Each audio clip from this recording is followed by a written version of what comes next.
right, so we're gonna go ahead and make some tomatillos, salsa verde.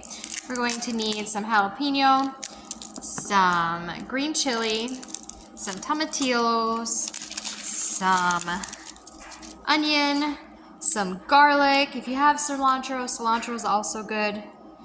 My daughter right now is peeling off the shell. Yeah, very good. It's kind of a paper shell. And then this is really sticky, so now it needs to be washed. So we'll go ahead and wash that, and we'll show you all the ingredients in a moment. I want to show you the inside of a tomatillo. We had a icky spot on one of those, so we went ahead and cut that off. But here's the inside of a tomatillo.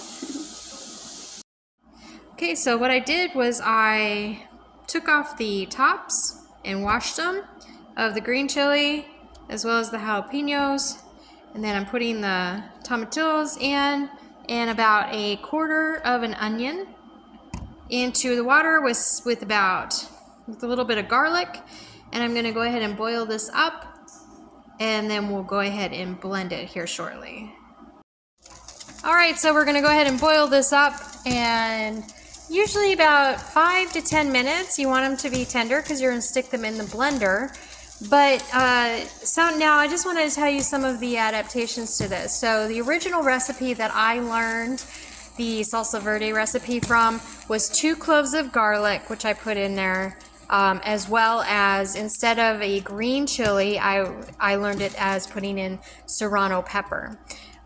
This is my adaptation to that. So we're going to go ahead and boil this up. We want them to be tender, so we're going to put them in the blender at the end, usually about 5 to 8 or 8 to 10 minutes, and then it'll be ready to go in the blender.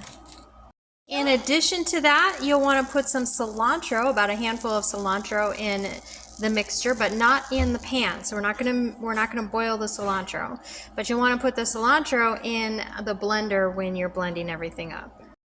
Once your veggies are done boiling, you want to set them aside and let them cool before you put them in the blender.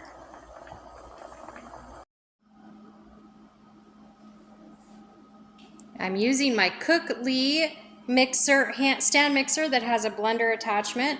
I'm going to add 2 tablespoons of garlic. Now, if I had the cloves here at the house, I would have just boiled in the 2 garlic cloves. And I'm also going to add in a tablespoon of salt.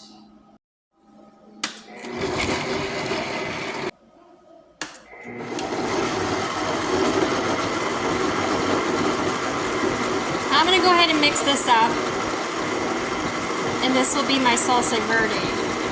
Now, I had one of those tomatillos went bad before I could use it, so I did boil up a couple regular tomatoes just to give it a little bit more kick to it. I haven't added those here. I just wanted to show you what an actual salsa verde looks like once it's done, and then I'll add that in there. Check out on the channel, because I'm also going to use this salsa verde to create a crema sauce for my roast that I just made. And this is the salsa verde sauce. Now I'm going to go ahead and pour a little bit in a bowl so you can see how wonderful and beautiful it looks. And this salsa verde sauce is so easy and simple to make.